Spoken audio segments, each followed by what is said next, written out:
Super Dave here with another Super Dave review.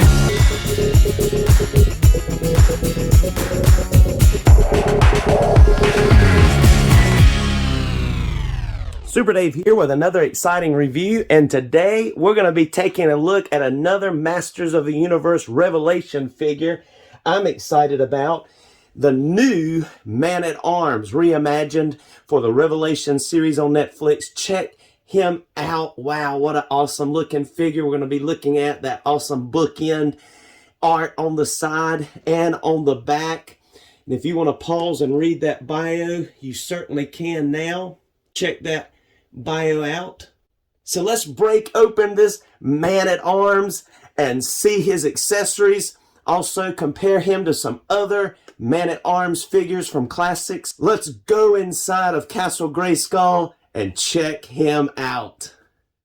And here we are inside of Castle Grayskull, getting ready to look at the amazing and very cool Revelation action figure Man-at-Arms. Check him out. He is certainly cool. Let's first take a look at his accessories. And our Man-at-Arms, first of all, comes with that traditional club like we saw in, of course, the Filmation and the 80s cartoon and toy line, as well as the Mike Young production. This is almost on that scale a little bit. And now in the Revelation on Netflix series, that very signature club that Man-at-Arms is used to using. Now we know in the Revelation series, Man-at-Arms kind of took a back seat early on in part 1 of it, but he didn't take a back seat in hands that he comes with. He comes with 3 sets: balled up fisted hands, tight fisted hands. It also comes with a set of open palm hands. One I have equipped, one's down here, and then another set with the weapon holding hands, which he's equipped there with and here. So you see that he is decked out. Now he kind of had aged, and if you want to get a head sculpt of him that is different than what comes with the Mattel toy, again, I would encourage you to turn to Hordak MX or Jose on Facebook, Hordak MX on Instagram. He has some awesome looking heads with the full beard and unhelmeted. There's a picture of those there on the side. So they would be awesome with this figure. If this Man-at-Arms has a weakness, it would be the head sculpt. The eyes look great, the mustache looks great, the helmet looks great, the coloring, it's just, I don't know, a little cartoony and just a little off maybe. Not the quality of the rest of this action figure. But it's not bad. It definitely is not as bad as He-Man. So, bravo. Now, as far as these other accessories, this gauntlet here is strapped on. You'd have to use heat to get that off, or pull off this hand to get that off. But these are strapped on with actual buckles. The shoulder armor here. His chest armor is removable as well with buckles. And his shin and knee guard on this side, on his left side, is also buckled. You can see those buckles sticking out back here. So you can unbuckle those and remove those. This could slide off when you move this hand, and you can remove his chest plate and armor there. Helmet is non-removable. This little blue gauntlet is removable if you pull off his hand, similar to the way He-Man's gauntlet was removable. So there you have it. Now let's look at Man-at-Arms Articulation. Taking a look at Man-at-Arms Articulation, let's first take a look at this head sculpt a little closer. The eyes are well done, pupils, mustache as we said, the helmet, I love the coloring. There's even some metallic blue up here on the top. That looks good. Different shades of blue, the wiring as we traditionally see, kind of like this techno helmet type thing that Man-at-Arms would have.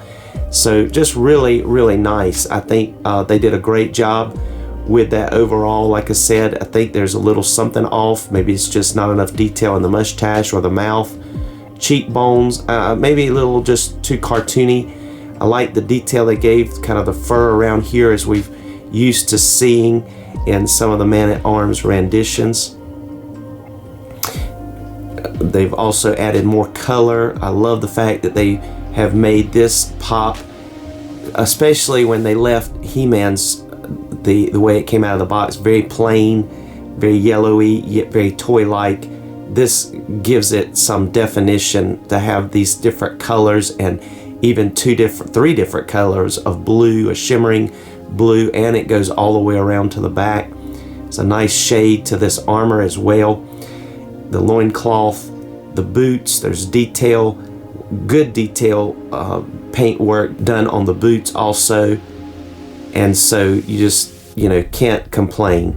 Even on the shoes there with the different coloring, really pleased with that. Also, taking a look at his head, is able to go up that much, good amount.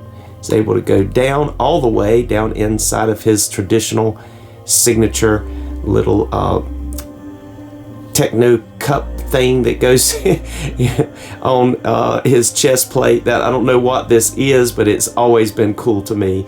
Some kind of ventilation maybe, I'm not sure. Of course, he can look from side to side. He gets a little bit of pivoting, not a whole lot, but overall good articulation there.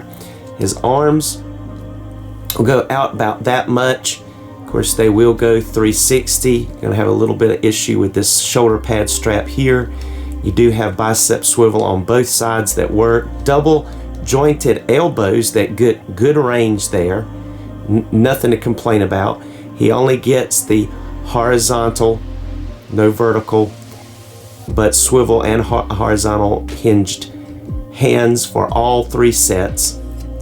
And he's going to have great diaphragm of movement as well. As you see, he'll bend forward that much, he'll bend back a little bit, and he gets a full range there.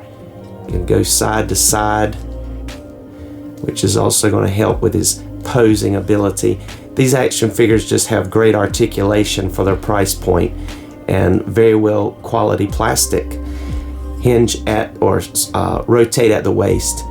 Also has great leg articulation, full splits. Yes, has thigh cut at the top there. Has double jointed knees, so gets a good range of motion that way. And looks pretty good, looks decent.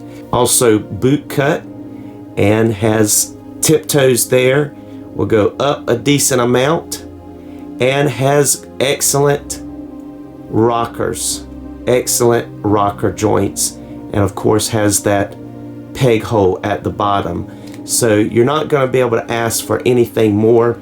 You'll be able to kick forward about that much if you're interested in that, and back a little bit. So just overall excellent articulation. He's going to be able to have some walking poses, and dynamic poses, and action poses, and just all kinds of great looking poses for this guy walking, and everything else that you want to take care of do.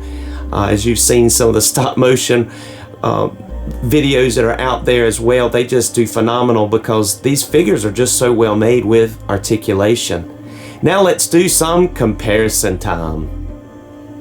Now I have to say, these are some handsome looking dudes, these Man-at-Arms action figures. Excellent detail on this Classics, always one of my favorites. But I really have to say, with the overall posture that I see this Man-at-Arms take on Revelation, and even some of the paint apps, and of course again the articulation, and just look at the hands. I mean, you know, all of our Classics pretty much just got one set of hands, and they were always a little awkward looking. They were molded to fit their weapons. Even the Club Grayskull Filmation looking, they're just very plain. But bravo to Revelation Mattel using the Masterverse line to just give us some better looking hands all the way around. Even if it is weapon holding hands, they just look more natural, and I have to give it to them on that. That's just excellent. But there's your Classics. There's your Club Grayskull Filmation. He's my favorite. I've always loved the Club Grayskull Filmation Man-at-Arms because his face, even though he is out of an animation cartoon, he just looks so realistic. His facial expression, that actor's voice that they used in the 80s Filmation cartoon, it was just hard to beat it. He was the adult in the room most of the time, him and He-Man. I just love that rendition of Man-at-Arms, the Filmation one. And I also enjoyed the one in Revelation series. His voice and his way he carried himself, the little bit that we did get to see him in action, he was just excellent. So overall, I just really applaud this action figure, and I think that he's great. And I have to say, as far as other than the Filmation, when I'm pulling out those guys to join together with, that look, I really think I'm digging this Revelation action figure line in some respects even more than Classics. And that's saying a lot, because Classics, they're hard to beat. I mean, they're the mecca for MOTU Classics, MOTU World, because of their detail, their muscularity, their buck, just the overall depth of the line. And they're hard to beat. But when it comes to this articulation, there again, I'm an articulation junkie. I have to give it to this Man-at-Arms overall. He's got a little bit of everything.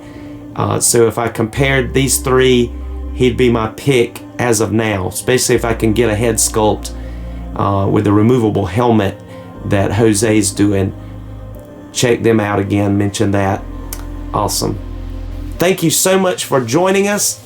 Hang around for some photos in the photo gallery, but please like, subscribe, and comment if you will, and we'll look forward to seeing you next time in another MOTU Revelation Masterverse review. Have a blessed day.